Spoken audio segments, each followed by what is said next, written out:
Yo, what's up, everybody? Welcome back to another episode of the 8 More Than 92 podcast, where we always keep it 100. In the spirit of things, we got a very special episode that's in the form of the Drink Champ episode, because I got my homeboys here today, and we just gonna wrap it out, take a couple shots, and go and get faded. But before we start, I want to thank our sponsors one more time again, Bumble Rum, for sponsoring our show today. It's an aged rum. Aged for 18 years in the barrels of cognac, mixed with coffee, vanilla bean, and other extracts. Other extracts that's always going to guarantee to get you where you want to be. Sip it slow, sleep it fast, sip it with Coke, sip it straight. Whatever you got to do, just make sure you get Bumble Rum. And we're going to get started. So I want everybody to introduce themselves to the podcast. We're going to start to the left with my man Brendon. I'd just like to add that this Bumble, that vanilla bean extract, whatever that is, that's what make this shit fire. Just put it out there. That shit smooth, and it's my personal choice. So thank y'all for sponsoring this. I'm B. I'm little bro to everybody here. Big bro in height. But yeah, that's pretty much it. Y'all already know what's going on, man. DJ Turm, Rizzle, man. Fresh off the motherfucking skills, man. Cooking up all the hot shit in the kitchen, man. Simple as that. Yo, you know who it is? Your boy King Booda, but don't call me Booty. How you doing? All right, so everybody, make sure y'all appreciate y'all listening to us on the podcast, but also remember you can subscribe to us on our YouTube page because you're watching us now on video and listen to us on audio. So make sure you get us on YouTube at the 8 More Than 92 podcast, as well as on Apple, Spotify, iHeart, and Google Podcasts. So speaking of the spirit of DJ Turm Thermometer, we're gonna kick it right out. We're gonna kick it right out to music, man. I want to take this shout out because Black History Month was failing until Pretty Ricky decided to bless us with the Body song that they just put out. So I can easily say that the Legends was put us back on the forefront. I saw an article from Young Ma the other day, and she was just saying the state of R&B right now is pretty dead, just because mainly from people ain't really talking about nothing. And then we was just at an event the other day. We was at your uncle's house yesterday, and just the type of music and stuff like that was played back then versus like what R&B really is now. You know what I'm saying? It was just refreshing just to hear like the old music. tones. It put us in a whole nother vibe. Like we was back then, like way back then. Like, Yeah. We damn sure wasn't a dude full of a house full of dudes in the house. I know that. Yeah, definitely going back because I think me and you probably the two oldest here, so like it was that for us. It was our R&B, something that we've been missing. Because I mean, we got Jacquees running right here saying he's the king of R&B, and I mean he's just doing covers to everybody else's song. But this right here was original. Like it was Pretty Ricky, what we expected to hear from Pretty Ricky. You know what I'm saying? And the group hadn't been together, and to see it, they could get over their beef issues, whatever the case may be, and they come back and they drop a hot banger like this. You know, right at the end of the month. The only complaints I got about the song personally is I think they should have dropped it on Valentine's Day. That's just my personal opinion, but regardless, it wouldn't help me on Valentine's Day anyway. But they definitely should have dropped it around Valentine's Day, and it was much needed for the culture. I agree, it was much needed for the culture. 100%. I ain't gonna say the culture, but it was much needed for our generation. Our generation definitely needed this to be like, you know, one day this was what we was raised off on. Type shit. We got a track, we got a track now. But I agree with you. I definitely like the song. I played it 4 times in my car. I had nothing bad to say about it at all. Like at all, I really like it. It put me in that 02, 04 vibe. Me, on the other hand, like you said, that 02, 04 vibe. Like now, I wouldn't want to hear it. Like back then, like teen parties and all that. Like, oh yeah, this is what I'm waiting for. But now, like, you know what I'm saying? I was like, you was a grind on me fool. I was. That's what I'm saying. I definitely was. I was. But now it's like, but like y'all said, we did need that. Like it's alright, but right now we're gonna go type it in Body, Pretty Ricky. You know what I'm saying? So you said it's all right right It's now. it's alright. It's alright. Right now, it ain't really what you would want to hear because I guess you're older. So with that being said, why wouldn't you want to hear that? Because now that you're older and you actually know what they talking about, you know what's going on. You older, so it ain't like I'm trying to figure this whole. If I had to play this against but that'd be on. It definitely would be on there. It would definitely be on there. Yeah, so I'm trying I wouldn't go type it in. Like right now, I'm older, but I want to hear older. Like I'm gonna put in my Marvin Gaye. I'm gonna put in my Teddy Pendy. You know what I'm saying? But always, but for right on a butt playlist, you put that right there. It's going on my butt playlist. It's gonna start the tone. So wherever you go from there, because for us, our generation, like the females, they love Pretty Ricky. At one point in time, Pretty Ricky was untouchable. Like anything that Pretty Ricky dropped as a dude, you had to listen to it because your lady was listening to it, and you had to make sure that you had her right. So again, that's why I say what they just dropped in 2020, like you said, that 02, 04, whatever the case may be, Pretty Ricky. You know what I'm saying? Like, but don't hold me on it. I'm still getting into it. I gotta listen to it a few more times. I didn't get it slowed yet. I gotta listen to it a couple more times. Feel the rush, as they would say. For those who don't know, me and this guy right here from Florida, and everybody who knows people from Florida, we like our music slowed down, so don't judge us for how we listen to our music. Yeah. So I gotta hear it. Like I've listened to it 3 or 4 times today, but I gotta sit down and actually listen to it. And then I gotta test them out. well, clearly you ain't testing it out. You gotta slow it down and get into it. Obviously, you ain't getting into nothing right now. I'll tell you who That's probably why introduced me you to into it. my girl. She before you sent it to me, she sent it to me. So I know she like it. I like it. Hey, baby, how you doing? Yeah. Nah, I thought it was like dope. Best thing I thought about it was, they sample what is it, LSG or LSG. And I thought it was, so it's a retro group. And some eyes, at least for anybody 25 and up, they legendary. Pretty Ricky is legendary. I still remember the first time I listened to him. I was Shout out to Florida because I was in the 9th grade at Overton. So we shout out to John Overton. Also, pause before we do this. Go ahead and take that shout out for Pretty Ricky. You know what I'm saying? You know what I'm saying? I ain't gonna shout out to Pretty Ricky. Appreciate Bumble. Shout out to my girl for putting me on. I'm just here for the drinks anyway. Okay, but back to what I was saying. I remember the first time. I remember the first time I had some. I remember the first time I heard Pretty Ricky. I was at 9th grade at Overton, and we was in the gym, and of course it was some girls and stuff like that. Cause in 9th grade I had to find my lane, so I was only like 5, 6, chunky. You know what I'm saying? And I wasn't no gangster. Like we wasn't soft or nothing like that. But my dad worked at General Motors, so we was like middle class. Now you're all Escalade out here.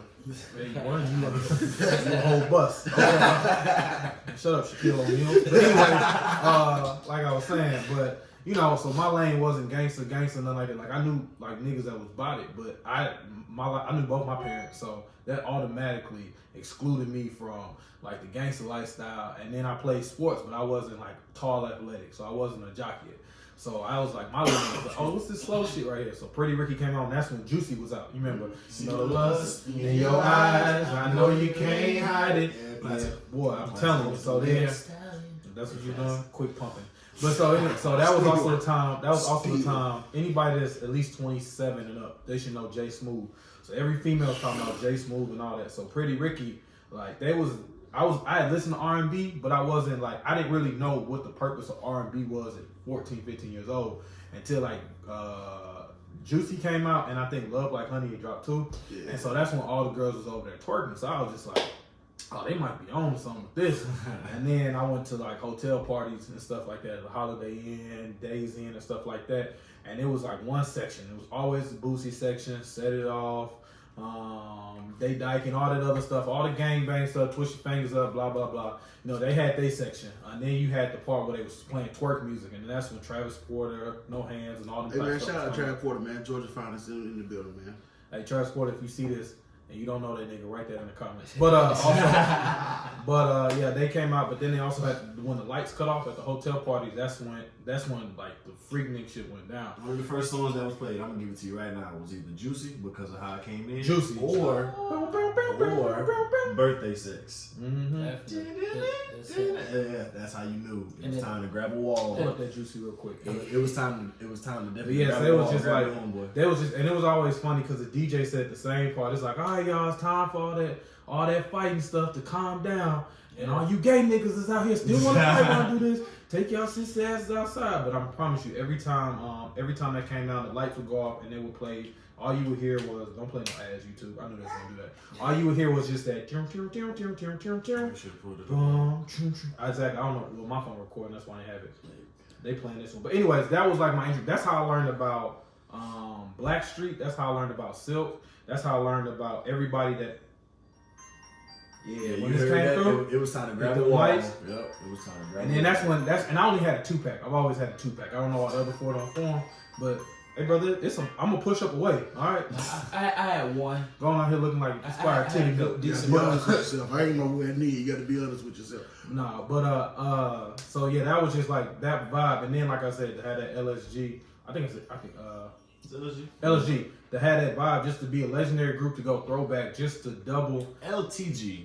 I'm sorry for saying No way, LSG. it's Levert, Sweat, and No, that was definitely LSG. oh, the LSG. yeah. Okay, so just to have that old vibe to it, like it's double retro. Like it's not only a legendary group that's known for that. They taking it back to where they got it from. So that's what I appreciated about the most of it. You know what I'm saying? And then just to go like on that comment that Young and May put out there. You know, I feel like this generation don't really have love songs because It ain't coming back. I don't think it'll come back. The only people that do is the generation ahead. Like, what y'all feel from? It ain't coming back because you got like the way that the R&B culture is right now. You got artists from back then like Tank who making songs like "When We Fuck." Come on, that's not even like their type of talking when it comes to like talking on the song or talking about love making. But he's getting straight to the point how our generation is. So I don't think that it's gonna go back to anything of what it was. Yeah, I think it's lost. This is the closest thing we got, and this is as far as. I definitely think it's lost. Like right now, "Move Like a Snake" is hitting hard on the radio. Like it's lost. Mumble rap and all that stuff. So R&B and people who like good music, just go back to your oldies. Yeah. So this is my take on There's it. a couple artists out there. Shout out to Arianix. All the women. I was gonna say. I was definitely Shout out gonna to say. All the women are taking over right now. You've been on my playlist for the last 2 years. The women are really Yeah. busting the move. But So even with that, though, it's like it was just one part of stuff. It was like when I touch your smooth skin, your thighs, your soft lips, like in there, that part stuck out because that's like what the old school was. You know what I'm saying? Because what they did was they coded it back then. Like you had to dissect it. Like like I want to touch you. I want to feel you. I want to be with you. I want to be in your soul and your body. Like you're like, bro, like basically, like, I want to be deep in you. I want If you y'all to feel me. if y'all can watch the podcast on YouTube and see how You have how to see what visually, you have to see how he he's expresses not it. Yes, bro. You he's gotta visually yeah, cause I'm thinking about the old school and how they dissected it, but like for real, bro, like that's just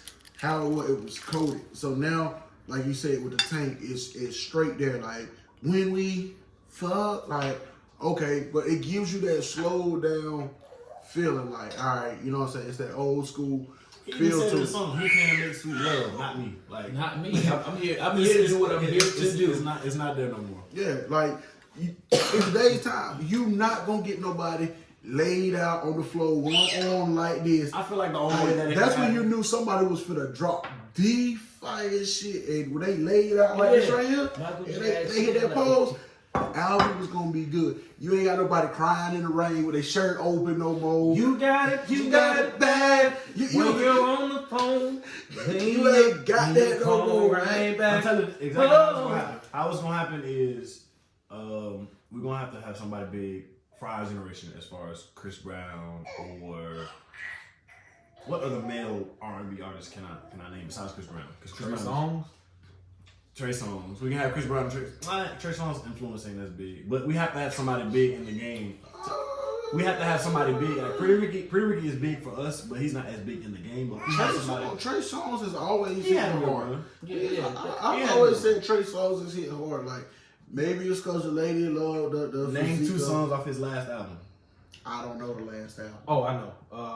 Okay, like Oh, scared. okay. Hey, look. Trey, Chris Brown have always made the throat mix rotation. Anybody that knows me from Japan, they know the playlist for Cheeks is always called the throat mix. But yeah, I get what you're saying. I think Chris Brown, if you go back to that Royalty album, he had a lot of bangers on there that was just made for R&B. But like The album was fucking 45 songs long. yeah, no, not Royalty. Royalty was like 17. Oh my bad. I'm thinking about his That's last the one two out. albums. Not his last Royalty, the one when he was with the little girl, with his daughter. Yeah. But yeah, that was his probably last one. But I mean, yeah, I agree with you. What you say? You said it's a slapstick there. You a DJ. I mean, for somebody that's a DJ, you you gotta put out stuff. What you going for? What's the vibe you get when you playing old school R&B versus some shit like it ain't straight. You know, I hit it one time. You stuttered, No. We can tag team this one.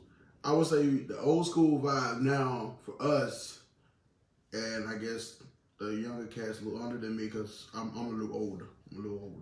But it's more of hey, like damn, I remember this shit. It ain't like, come here, girl, let me get up on you. Every now and again you'll get that, but that just depends on the DJ and how the DJ drops. Like if the DJ drop it like love is like honey, juicy, like okay, at this point you should know, like if you're in the crowd or the DJ, when I drop them first two R&B, slow songs, whatever, you should know if alright, it's gonna be like that chill R&B, or if you need to grab something right now, a dime or a duck, you need to grab her, you need to be rubbing on her booty in that dark corner, you know what I'm saying? Trying to figure out what's our next move from here. And I agree with him completely, but with me, again, I'm the youngest at the table, but I know my music. Turn my teeth on. Turn my teeth on. But like I said, I know my music. So if I am DJing any little party or function or whatever, and I go to the old school vibe, it's more of just a vibe for me. I'm not really trying to make a point of trying to have everybody in their corners grinding on them, but it's just a vibe. Like as a DJ, you should know when it's time to play what, and the spirit, it just hits you. Like it's time to throw a little, you know what I'm saying? It's time to slow it down a little bit. I mean, I look at it. You want to say something, Fabo? Yeah, go ahead. Oh, I look at it as dead. Almost like on some dead technology stuff because if you think about it, so I was in Japan last year, and so I'm 29. So when in Japan, it's only like 20, 21-year-olds, 22, and the vibe is never like that type of vibe. Like you can even tell from even like how, what we have. Yeah, even like if you pay attention to how younger people date now, like don't nobody really like you use Tinder. Tinder used for butt. You know what I'm saying? You use. I don't get no matches on Tinder. Oh, okay. Well, swipe right on my boy, man. He gonna come up, man. Yeah. Exactly. Hey, calorie niggas is in. Trust me. Happy nigga season. We in here. But it's about to get hot. It's about to get warm again, baby. Hey, bro, it ain't musty season yet. All right. But anyways, but nah, it's just like how they dynamic is and shit like that. I feel like love really ain't something that is pushed out. Like if you go on social media and stuff like that. It's not pushed out for that. So and they lifestyle and their music is a representation of what they do. So if you look at how they is, if you go to the younger clubs, like they vibes is just Mo Bamba, they vibes is just Pop Smoke, Welcome to the Party. Like that's their vibe. It's a little bit of butt cheek shit here, but it's just all almost like on some mob shit. Love is preached everywhere, but it's just the process that we know that it takes to get that happily ever after. These young kids ain't even trying to do that. They trying to. Most definitely. They either want to jump straight to it, or $40. they either want to jump straight to it, or they just want to get there and slide. That's really how it is, and that's the music culture is representation. That is exactly what it is. Yeah. So shit. Shout out to yo. Got something for our close it. Yeah. Before you close it, we was talking about R&B and all that, and earlier you said you had a playlist. Like you still listen to music and do the stuff. Throat mix. My throat mix. Yeah. I personally, I don't know. I haven't listened to music while doing that stuff. I'll say in about a year. Honestly, in about a year. Yeah, me either. Like again, I'm in a fully committed relationship, and me and my lady ain't got time to. I'm not setting no mood. Yeah, like, get we know. Yeah, we know exactly what it is. The baby sleep in the other room. Yeah, so. let's hurry. Come on, hurry. I ain't gonna say hurry up, but let's go ahead and knock this out. I'm not saying it's an every time thing, but it's just like it's certain things you do. Like I'm not gonna turn this into a porno podcast, but it's certain things you do that like you'll be doing that shit all day. So the music helps. The music helps to one of us. I put it like that. The music helps to one of us. The other half can care less about it. Me, on the other half, like I'll predicate what I'm doing to the beat. You feel what I'm saying? Like I'll be into it way more because I'm a quiet person. And sing. I ain't gonna sing in my head. I'll be ooh, but then out loud, everybody. So can you not get that same vibe with today's R&B? The fuck. No, I can't. It's not too. Like I said, if you go through what I listen to now in R&B wise, like I'm listening to Case. I'm listening to. I'm saying from newer generation, like anybody from. No, I know what you asking me. That's up. You can't get 2010 up. Well, 2010 up. Party Next Door.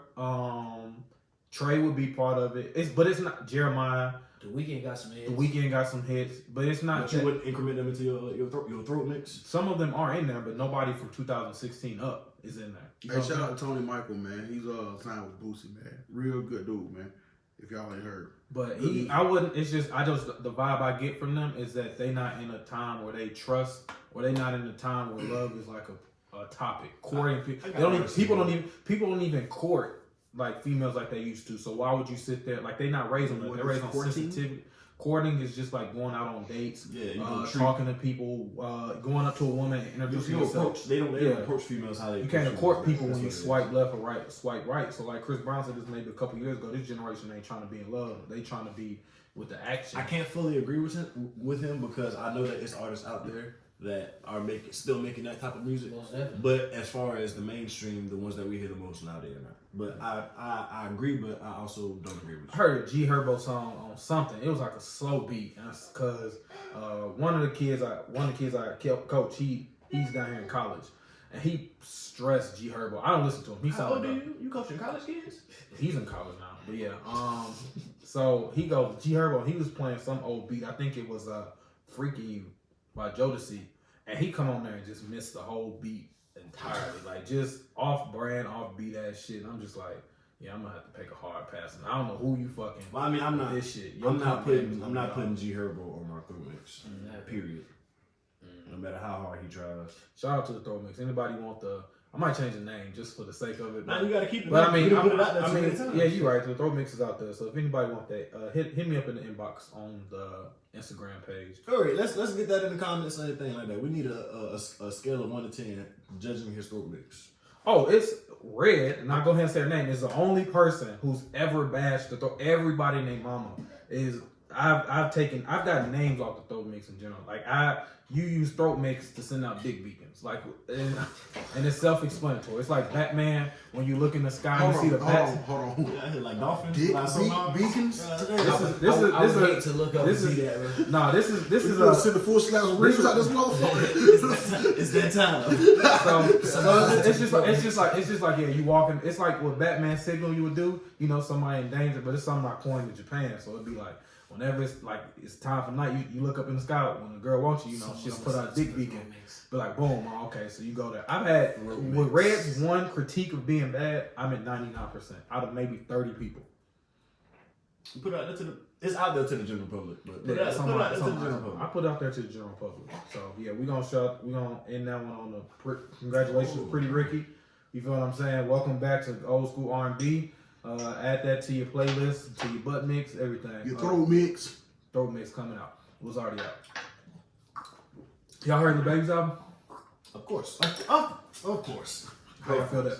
Man, that right there is a banger. You hear me? That is a banger. Lil Baby can do no wrong. This 2-year span that he's had, he has done nothing but progress. So I commend bro for real. I fuck with the project. I heard it. It was I heard the. So they just made the album available yesterday, but I had it pre-downloaded. So I had Whoa, the Queen of Slim track, and I had Something to Prove. Those 3 tracks alone showed his versatility. Because that Queen of Slim track, big fast. Hard. That shit was a Something to Prove, talking his shit the whole time. Then he made a radio hit with the Whoa shit. Come on, man. Like he really showed his versatility off the album. And my nigga hit the Whoa in the video. But Whoa. I don't dance, but I can whoa. But yeah, so check out the Baby album. That's pretty dope. So we're gonna switch it to sports. Anybody saw the Wilder fight? You talking about where he got beat down during Black History Month? Yes. Was I disappointed or did I expect better from him? What's his name? No. Shout out to Tyson Fury, man. The Tyson Fury. Hey, listen. That's what it was. Unpopular fucking opinion, all right? Unpopular opinion. Me, myself, personally, it was 200 that I should have put on Fury.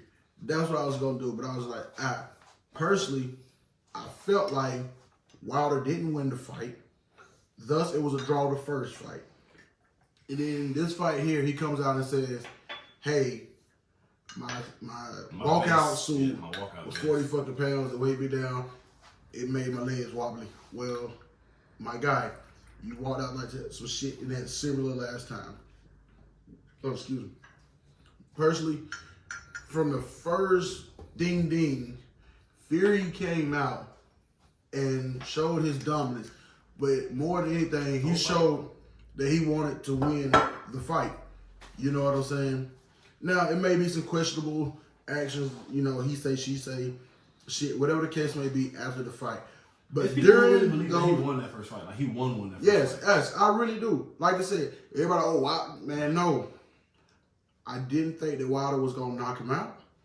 You know what I'm saying? I didn't think he was going to win that fight. And for 7 rounds, Fury straight dominated. Pure fucking hell that he gave Wilder. You know what I'm saying? And I hated that it was Wilder, you know, during Black History Month because the guy is a The great. only thing I have to say, y'all should have Black held that fight for March 1st because because if you wasn't sure that you was gonna win that fight, brother, you shouldn't have did it in Black History Month because you let us down, brother. that wasn't the one. You know what I'm saying? That wasn't the one. You know what I'm saying? But like I said, definitely shout out to Fury, man. He really did this thing. It's an unpopular opinion in the black community. I get it. Nobody want to say it. I'ma say it. Fucking Wilder got dominated. He did the whole fight. That's all I have to say on this topic. If he didn't want to fight, he could have stayed in the locker. If you was gonna blame it on, Talk to the mic. I don't know if y'all heard me, but if he didn't want to fight, he could have stayed in the locker room. He could have dapped him up in the ring and then walked out like old buddy did. The other dude, you know what I'm talking about? The video you had sent me. Oh, that one video, bro. That shit was so funny. Hey, I I might put this. No, because this is one long recording. I was like, I might You put could this. just get the clip. Actually, I could put the clip. Well, yeah, I might put the clip on here. I might put that clip on here because the video recording I could put on there. But yes, when he said when he walked his ass out the ring, That could have been Wilder, bro. Like if Wilder didn't want to fight, he could have just saved all of us the time and all of that shit because you let us down, bro. I ain't gonna lie to you. You let us down. But I'm not glad it happened that way. But then the first one was won, the second one was won, so you know we're waiting. You got a chance. You have a chance to redeem yourself. You do. In the eyes of everyone. You do. First off, you didn't let me down. I'm just gonna say that. Because you was going against him all the time. I got lucky the first time. Nah, yes, bro. The two knockdowns that Wilder got on Tyson Fury were good hits, and it knocked him down. They were good hits, but he was not boxing. He was not outboxing. Yes, he was not outboxing Tyson It's Fury in still the a first sport, match. It's not a regular fight. It's a Yes, sport. exactly. Well. And then number 2, I said I was done with it, but I can't because it's gonna eat my soul up. Shout out to D Smoke, man. If y'all don't know who that is, y'all need to look the guy up. Very talented brother out of Inglewood, I California. wanted to say that while we was talking about music. He didn't let us down. Either. He did not let us down. who was D Smoke? He You got to research that, my brother. You got to do that for yourself. he But won.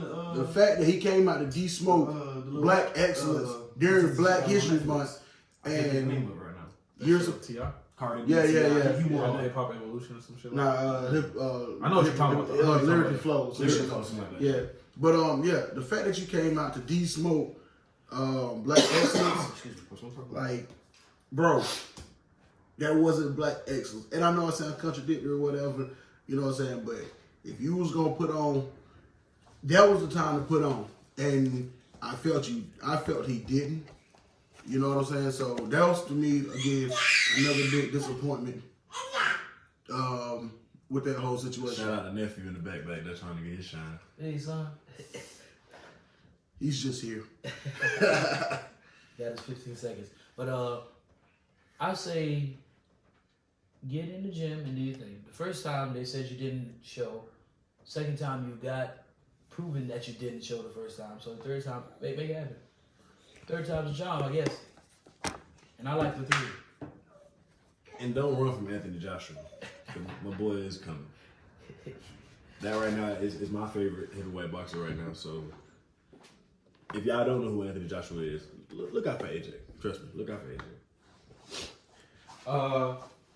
To get my take on it, I was disappointed in the outcome of it, mainly because I've been following Wilder for a minute, and I took boxing, so I took it for like close to a year, so I know what to look for. I know what to look for, like when I'm watching it now. So it's like, you know, you got to watch the stance, you got to watch how the person throws his jabs and stuff like that, and Wilder had no defense. So I had watched a couple fights. When does he ever? Never.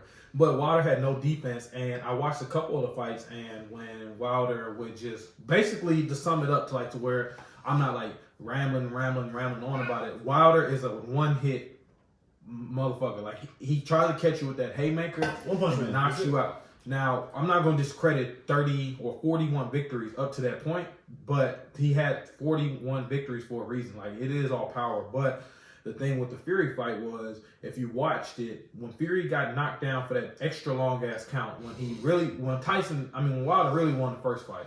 When Fury got knocked down and stuff like that, he was down for about 10 to 20 seconds. Now, if this is live count. When Fury got knocked down, when he was on 8, I went to the car to go get something out the car. I also had to change my tire and then go to the store. And I also was able to build a birdhouse. And somehow he still wasn't up, so they were still counting. So I don't know how long 10 is. I may just be on a different type of 10. You know what I'm saying? No, you're not on the 10. So you said you took box, right?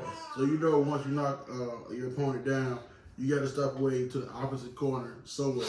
No, Tyson stood, not Tyson, but Wilder stood right there like, yeah, bitch, I knocked you down. What? That right there, the ref was like, move. So right then and there, you lost like 3-4 seconds out the gate. Yeah, you supposed to count your head when they go. But anyways, Fury, it was coming in my mind that I knew he was gonna get beat, and that's just because he's gotten too far along with making fights and not playing any defense or anything like that. And I just knew somebody was gonna be sound. So when Fury got up in the first one, I'm sorry, I think I said Fury, but I meant Wilder. But when Fury got up in the first one, he noticed that nobody ever challenges Deontay Wilder. He lets them come at him. He's completely on the offense the whole fight. And when he fought Fury, when Fury got up the first time, he just kind of attacked Wilder. So he took that, and he took that to him being.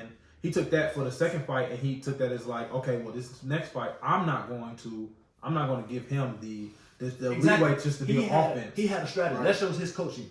So Wilder has a great coach, but to that comment right there, boxing ain't all about haymakers. But he said Floyd Mayweather. He's not saying that. What he's saying is he's saying Wilder couldn't get his haymaker off, right? Because boxing is defense.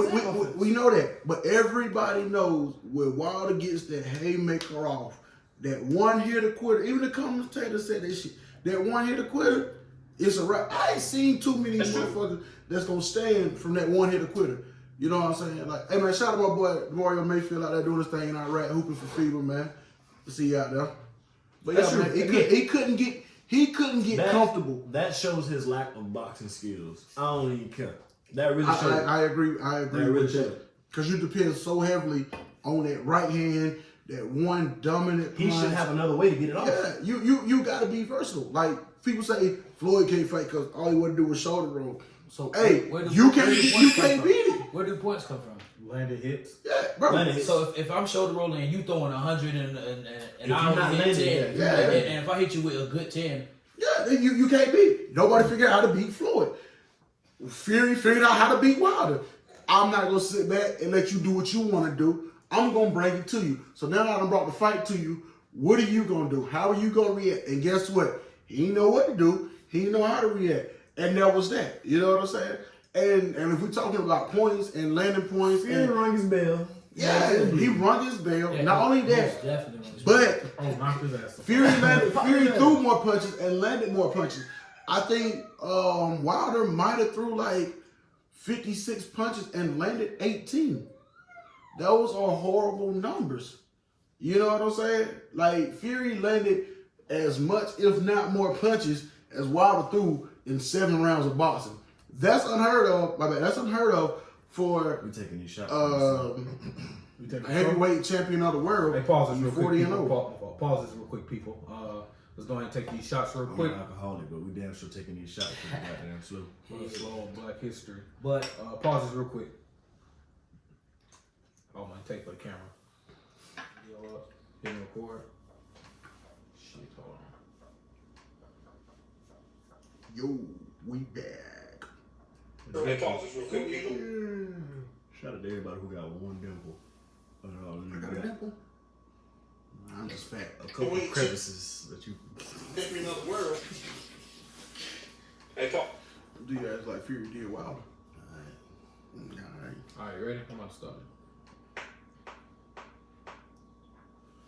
All right, y'all. We back for our little temporary break. Shout out to the man Greedy J for his new album and new track. I'm sorry like that. The link is gonna be in the bio and everything like that. Make sure you go ahead and check it out. But back to our man Turm. Go ahead and say what you're about to say. Before we do that, I want to thank again Bamboo Rum for sponsoring the podcast. We done had a couple shots of it already.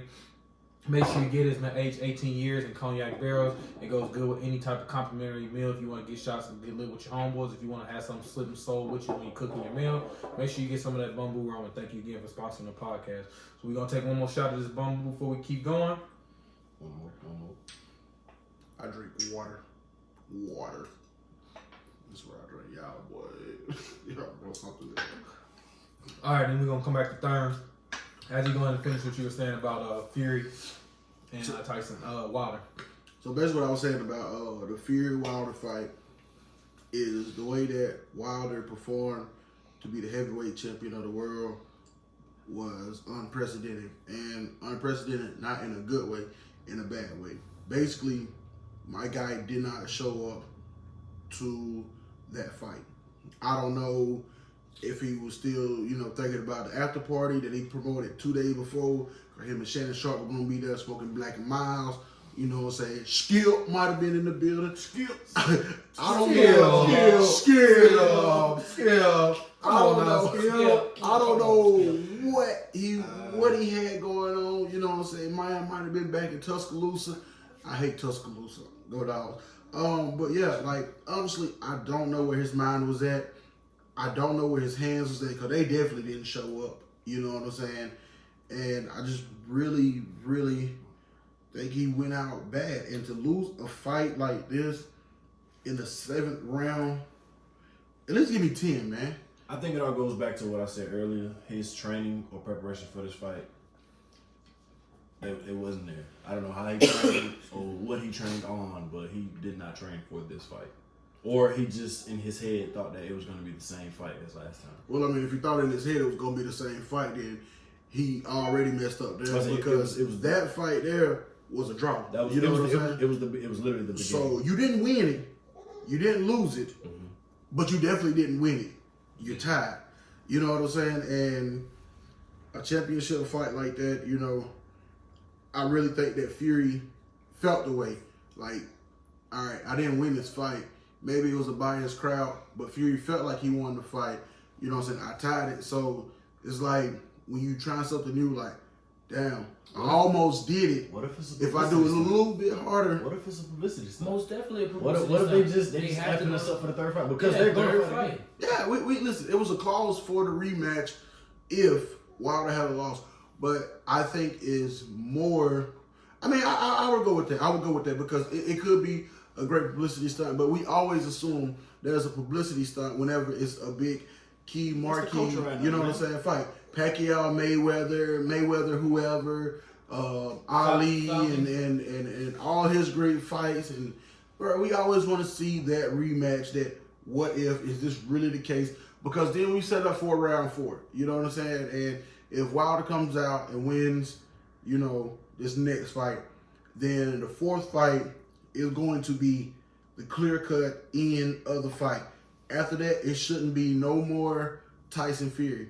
But what I'm going to say is I think that Tyson Fury is going to come out in his 3rd fight and do what he did again, but more, just because Tyson Fury already knows that Deontay Wilder has a chip on his shoulder. And I got to disagree with you. So that's how you feel? I got $200 on Wilder and $50 on Fury next fight. I got to make some money. Hit or miss. So we got to bet. We'll put that pin in that open bet. Yeah, we will. I mean, I ain't That's put, between y'all.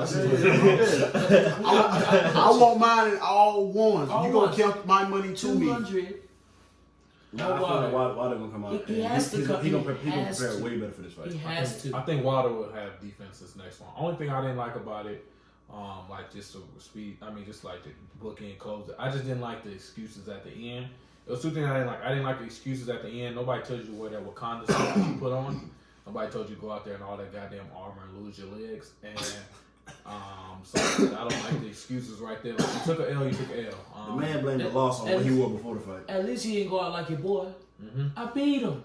On phone them, I beat him. Oh yeah, like Adrian Broner. Yeah, he went out bad. Like, all I know is we watched this. to this day will never be the same. But I'm looking forward to the third one. That was the day. Yeah, to this day. I guess that's to what that day. I don't think he. And then also I don't like how everybody just jumped off the Wilder bandwagon. Like I was never wrong. Again, Anthony Joshua is again my favorite heavyweight fighter right now. So. I think Wilder will put the beaters on Joshua. Goat Man jumped on the live and said, Fury gonna beat Wilder, then lose to AJ. Then AJ is gonna lose to Wilder. Who? Hardy. Oh, so first off, if Fury beats Wilder, Hardy.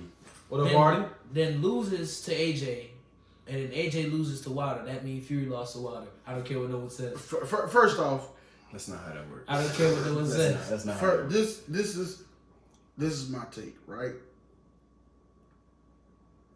Deontay Wilder told Anthony Joshua, once I beat Tyson Fury, which he didn't, you can get your fight. He's been calling Anthony Joshua out. Tyson Fury has called Anthony Joshua out. Anthony Joshua has not fought neither one of those guys, but continuously says he said he want to fight Tyson though. Why? He said he wanted. He don't want to fight Fury. He don't want to see Fury, bro. Well, that's Tyson. Tyson Fury is the same person. I'm sorry. He don't want to see Wilder. He don't want to see Wilder. Tyson Fury and Joshua would be a way better fight. Because they both boxers, but he don't want to. I think Yo, Fury will. I feel Fury will beat the brakes So off of. I'm sorry. Goddamn. I think Wilder will beat the brakes off of Joshua. Well, first off, I'm Anthony Deontay Wilder's probably gonna beat the brakes off of whoever he goes against next. But this is what I'm gonna say, and again, it's unpopular opinion, and I probably shouldn't say this with Black History Month. This being the last day. Well, no, I'm gonna say it today because tomorrow ain't guaranteed. Yeah, no, tomorrow's definitely the start of March Madness, and y'all better be there from day one to the end. But like I said, tomorrow's not guaranteed, so I'm gonna say this right now. Tyson Fury, to me, right, is what us as black folks went through being the underdog, saying that we can't do it. And everybody in there knew that song word for word, lyric for lyric, to the point that he cut the music off and just put the mic up and let them do what they do. You know what I'm saying? Because they knew it. Like, us as black people are treated different. So that's why I say Tyson Fury has a point to prove. Like I said, boxing has not been a white man's sport for a long time. You know what I'm saying? So the white, all right, you know, underdog. Yeah, the underdog. But now I just went and beat your best, because the heavyweight is typically considered the best fighter in all of boxing from all the weight classes, because you got to work your way up to get the heavyweight, and that's where the hardest hitting people are at, is in the heavyweight division. And I just beat the best. He's knocked out 40 motherfuckers. 41. I just beat the best. 42. Appreciate it. I just beat the best. Now what you telling me is, oh, it was a fluke. It was this, it was that. He still has to prove himself. He has to fight Anthony Joshua. He has to beat him. And he has to fight Deontay Wilder. He beat the best of what? Current. All the best are retired.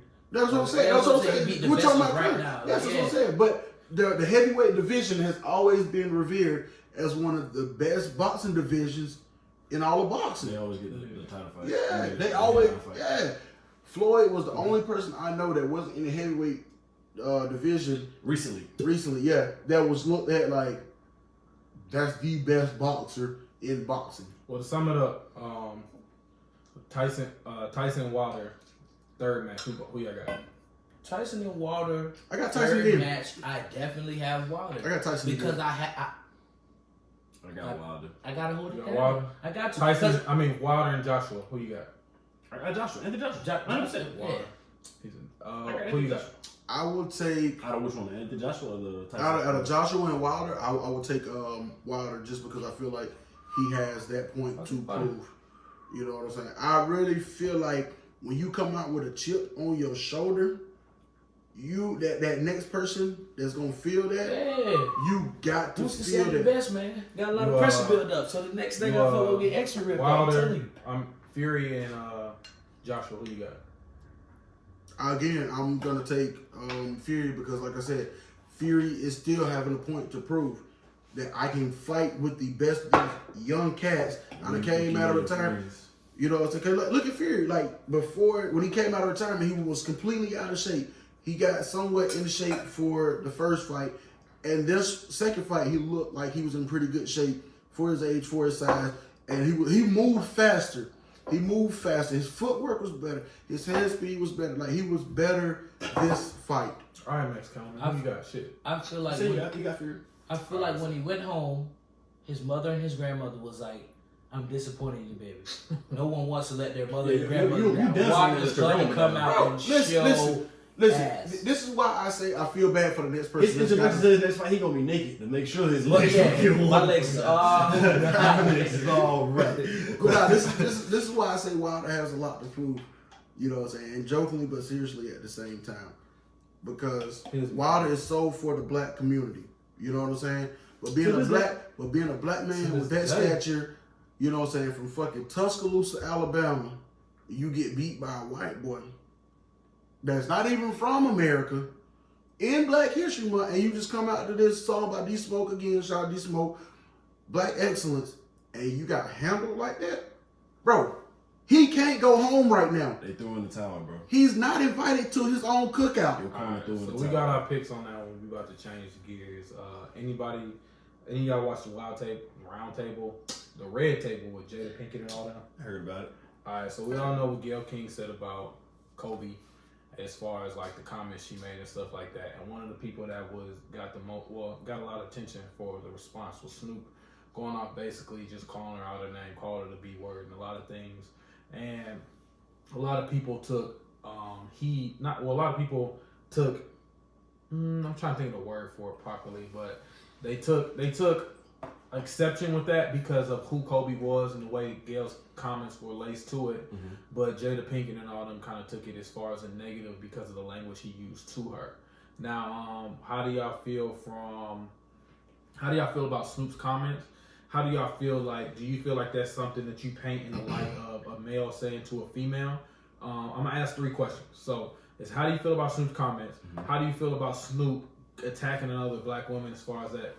What you call it? And do you feel like it's easier for black men to chastise and down black women versus downing white men or white women? Because she wasn't the only. I mean, Gayle didn't say anything negative per se, but she wasn't the only one that had a negative comment about Kobe.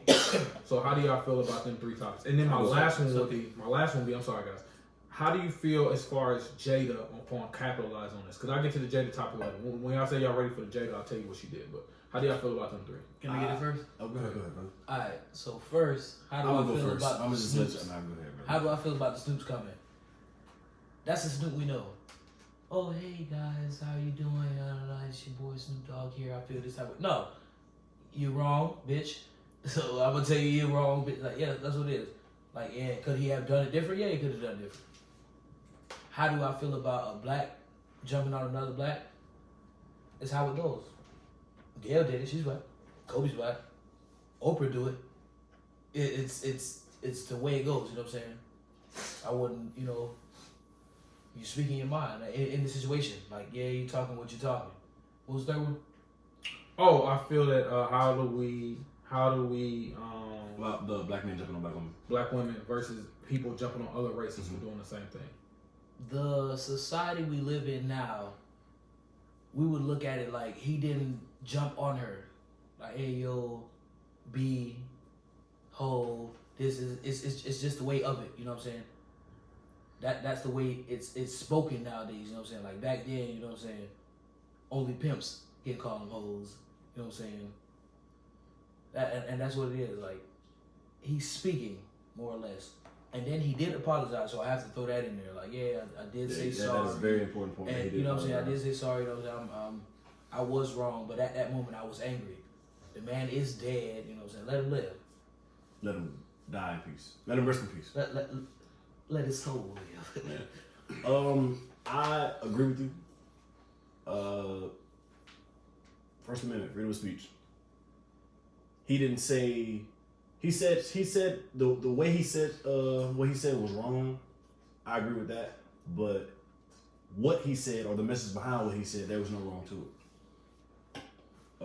Could he have said it different? Yes, he could have said it different. But when you're raised a certain way, and I'm not giving him that handicap saying like, oh, if he was raised this way, that's just how he's gonna talk. But in that situation, his emotions really showed, and I think that he really spoke for the average black community, for real. Like the people who aren't in that spotlight or on that platform. The way that he said what he said, I think he hit the nail on the head. Could he have said it different? Again, yes, he could have. And I support Snoop's statement 110%. 110. I think that Gail was wrong for even bringing the situation up. Yeah, 100% agree with Gail was wrong for bringing that topic up. You know what I'm saying? Gail later released a statement saying that her the company that she worked for, or whoever she worked for, that they did an interview, whatever. She was like, it was more to it than that part, but they just put that part out or whatever. Excuse me. They just put that part out. Fine, whatever. Did it for ratings. We get it. That's how media goes. Whatever. The question never should have been brought up, right? At all. Like I said, that happened way years ago when athletes was wearing baggy suits. The charges was dropped. Yeah, the charges was dropped. The charges was dropped. The charges was dropped. And Snoop Dogg's rant, whatever you want to call it, he said, hey, can I call her a bitch? Is it right to call her a bitch? Man, fuck it. I'm going to call her a bitch. You know what I'm saying? Because he was upset about the situation. Being that he's from California, you know what I'm saying? Being that he's a diehard Lakers fan before Kobe got there, yes, he was hurt. You're talking about probably one of the greatest Lakers ever to do it in LA, one of the greatest people in LA. Like Kobe, after everything was dropped and even before that, Laker Nation was still behind Kobe during all of it and after all of it, and they supported the man 100% and what he did for the community that wasn't always seen on cameras. And if you knew Kobe, then you understand it. Then yes, I'm not, like I said, I'm not condoning it. You know what I'm saying? But I'm just gonna be real. We as males, you know what I'm saying, have called females out of their name. You know what I'm saying? In anger and emotions in the moment. I got another point to prove. You know what I'm saying? I forget which rapper said it, but somebody said it in the song that as long as we dribbling the ball or catching the ball, they don't care about what we do or what we say to a certain extent. Like you can't be out here raping people and really breaking the law for real. Yeah. If Kobe was still alive, would that comment have been brought up? No. So with that, I don't even want to.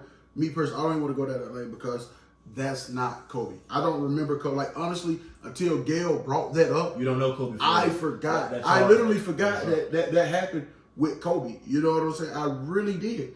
You know what I'm saying? And I think Snoop was right to voice his opinions, to voice himself. You know what I'm saying? But we also have to be, you know what I'm saying, careful because social media is such a strong influence. But to go back to what you said, Snoop got a lot of backlash because he called Gail a bitch. That's number one.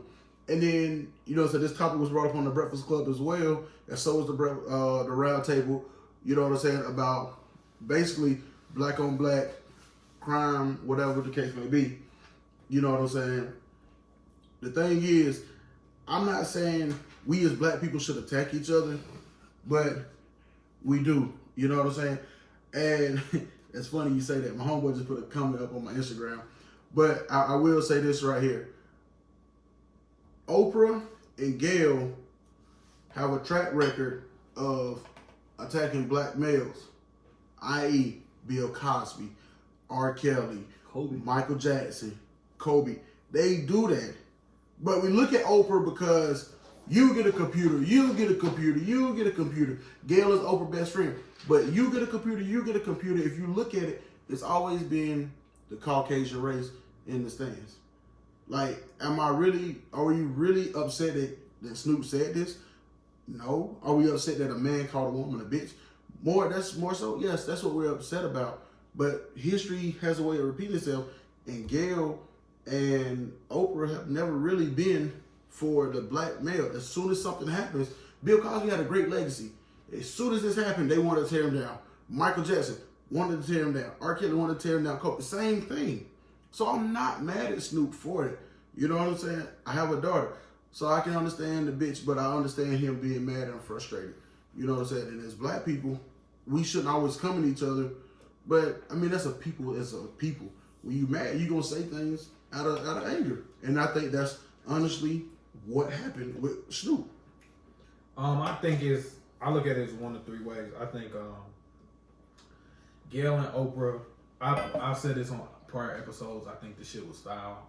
I think there's a time and place for that. I feel like Lisa Leslie said, it's ample time to talk about that, and you had ample time to talk about. I'm sorry for saying ample too many times, but you had so many times to talk to him about it when he was alive, and yet you didn't do it.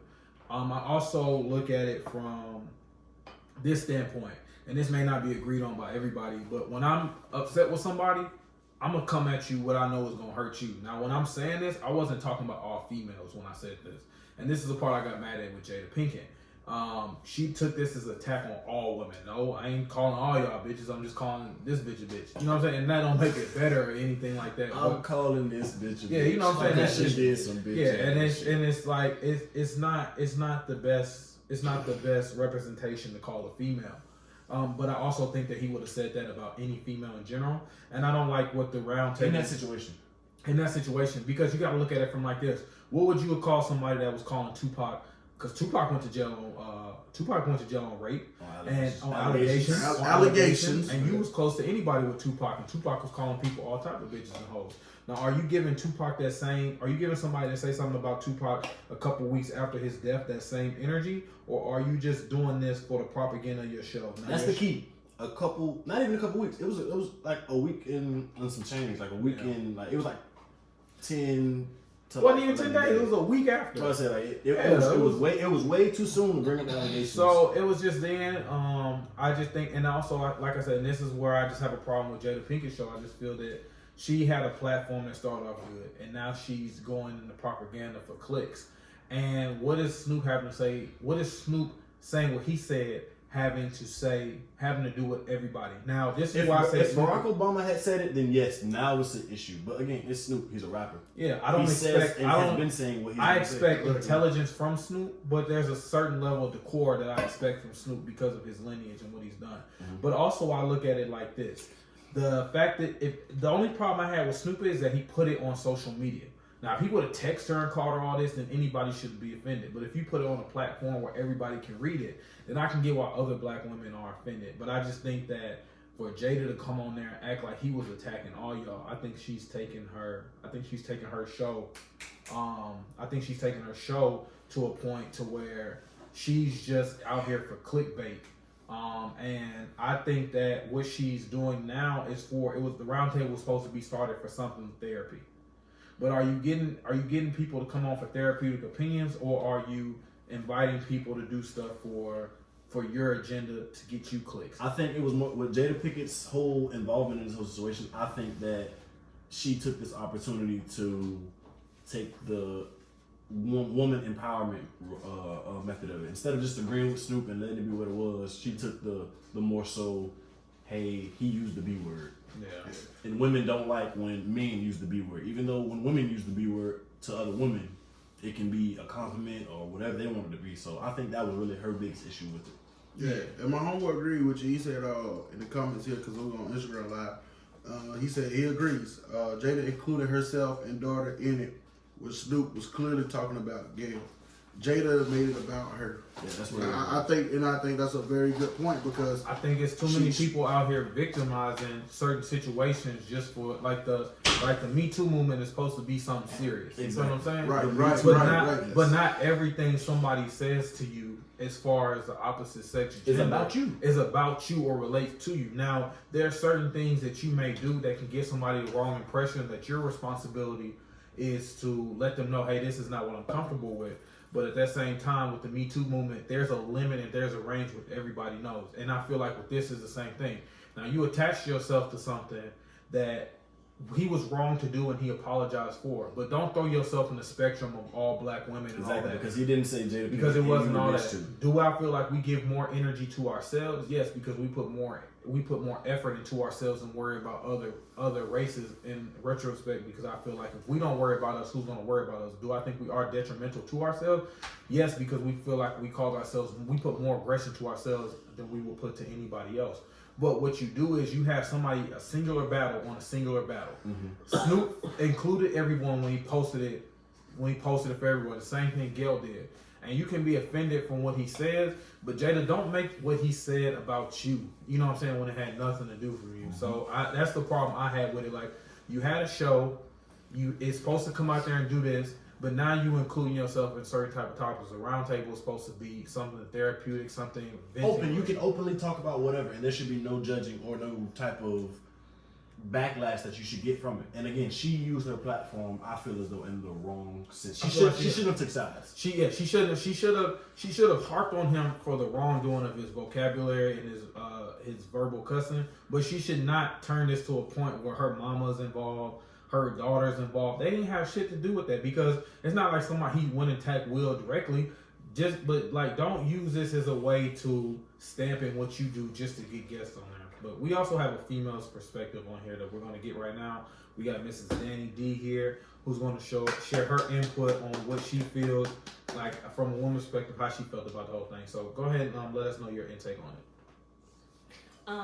Hey y'all, it's good to be back. Over. Okay, slide me on it. So I completely wholeheartedly agree. I don't think that Snoop meant his message to be directed at all women or anything like that. I have seen a trend within the black community that we do attack one another a lot more than we attack other races. Prime example, Harry Weinstein and all these people who are also being accused of rape and murder and capital cases, and the black community doesn't focus or doesn't give them as much heartache and aggression as they do when it comes to other black people. Mm-hmm. And I think it's been a systemic thing. When you look at the past 100 years, when you pin black people against each other, we fall as a community. When we finally stand together, no one can stand against us. And I think that's one, I completely agree with what Snoop said, cussing and not cussing. She deserved to be Gullah B. Yeah. And that's coming from a woman's perspective. Because I've called men bitches, I've called women bitches, and if you fit into the category of being defined as a bitch, then that's what you are. Yeah, because I just look at it, and my fault for interruption, but I just look at it like that was his best friend. You know what I'm saying? If you say something about my child, you feel what I'm saying? I'm gonna call you a little cockeyed fucker. You feel what I'm saying? And that don't have anything to do with cockeyed people, anything in general. You feel what I'm saying? But you talk about my child, so I'm coming at you. I'm coming at your neck.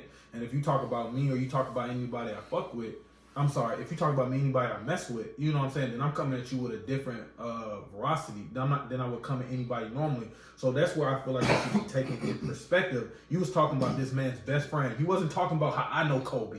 You feel what I'm saying? You talking about somebody who personally knew Kobe. So I feel like Jada should know that when talking about an emotional situation with somebody who's close to somebody and who has died, you shouldn't take 110% what they say offensive, because you know that there's a lot of emotion into it. And I feel like, again, she used her platform wrong. Now, I think they... Excuse me. Sorry. The one thing they did point out on the podcast is she being Jada, pointed out that her and Tupac did get into it a couple times when it came to using profanity in music. Now, I feel like in the time, you have to think about the times in which the music was created. Everybody was being called a bitch and a hoe. At the time where Tupac and Snoop and, all of this was going on, Crips and Bloods were doing music together, which was never done before. These two entities were fighting against each other, and music brought them together. And the vocabulary that they use on a daily basis, obviously that's going to be brought out in the music that they're creating. That makes sense. That's who they are. That's what identifies them. Now, being a sailor and being raised in a very very open household, cussing was always there, except my mom, she wouldn't do that. But, the environment that you're around I didn't cuss nearly as much before I joined the military, and now every other word is a sentence enhancer. And you really don't think about it because you've become a product of your environment. Mm-hmm. So, and then, any situation when your emotions are being called into play, particularly with, Snoop and Kobe. Snoop personally knew Kobe. And he said in the podcast, they were fans of one another. Kobe was a fan of his music. Snoop was a fan of, his skills and his community involvement and his job as a father and a husband. And yes, I think this all comes from an even deeper issue when it comes to a black community and a black household. Cheating and infidelity within black households are so common, unfortunately, and they're common within any household. Black men don't cheat. I just want to put that out there. But Black men don't cheat. I got my card. With anybody, generationally, you look at like, oh well, grandma so and so and grandpa pappy whatever, they was together forever, and there were exceptions made within their relationship.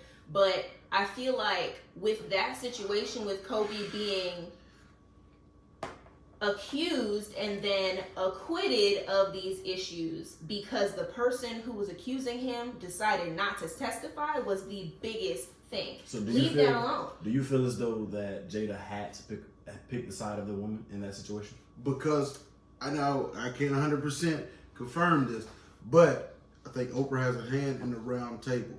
So with that being said, So somebody said on the live. Yes, and there was a that's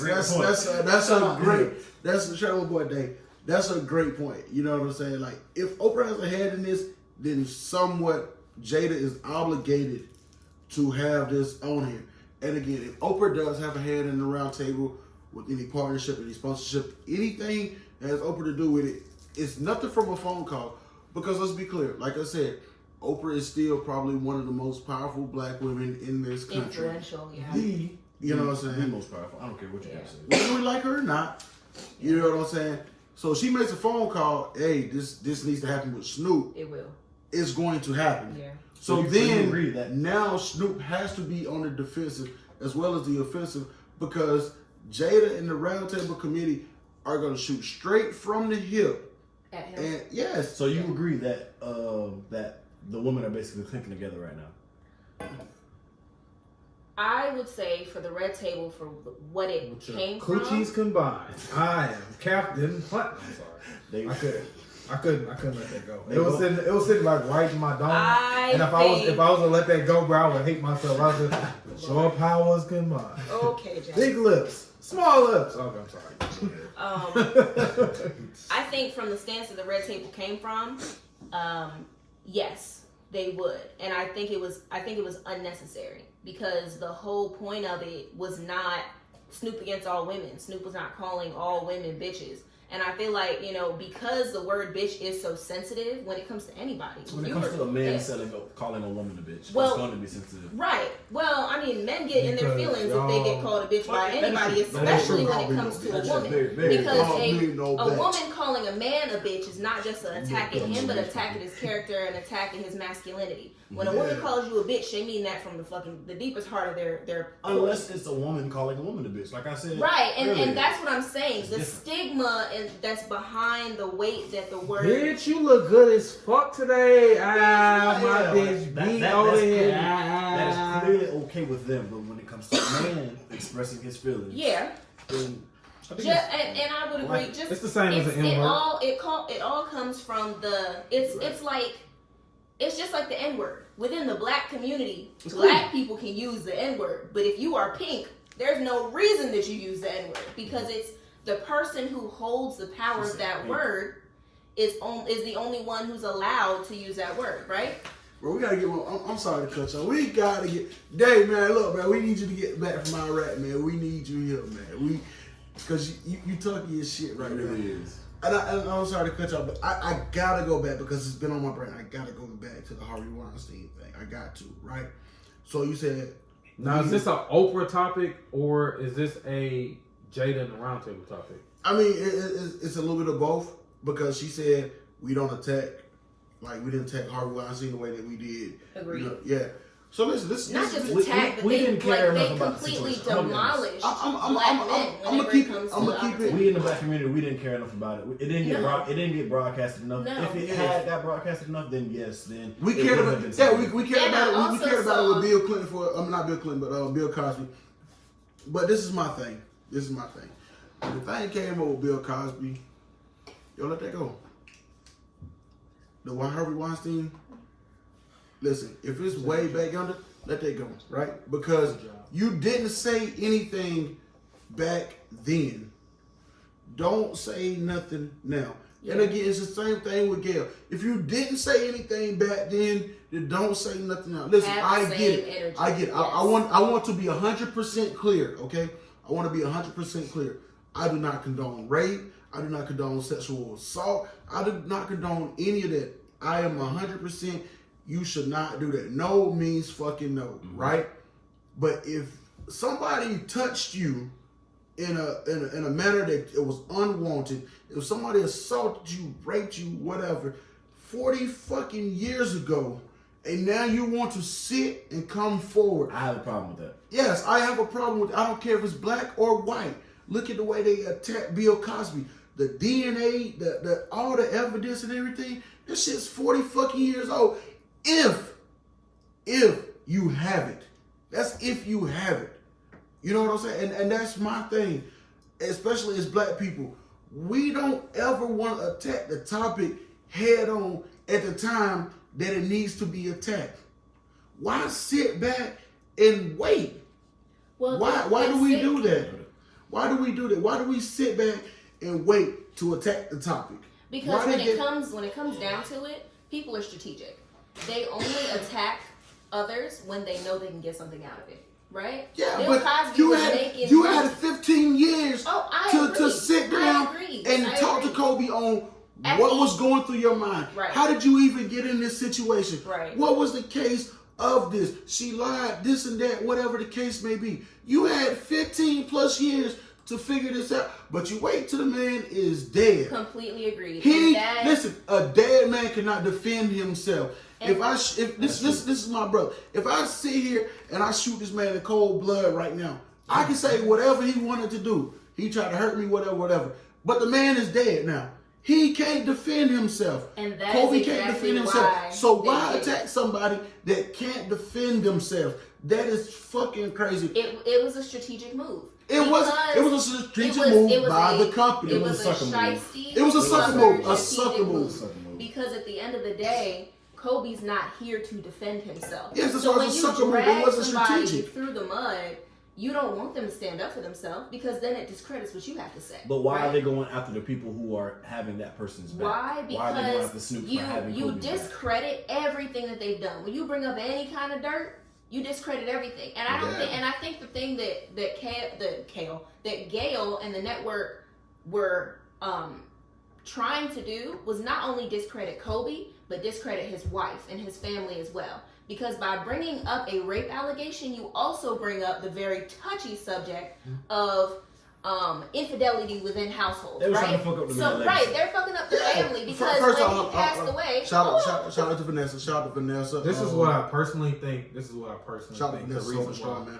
The reason why was Family. because if anybody paid attention to the type of tension was going, y'all cannot say that Kobe did not stop the earth. I don't care what anybody was doing. When Kobe died, Kobe stopped everything that was going on. Yes, And- 100% And bro. I think a lot of people was like, damn, we miss Kobe. But I think there was a platform of people that was just like, why is Kobe getting Pope level or Jesus When he was level, accused.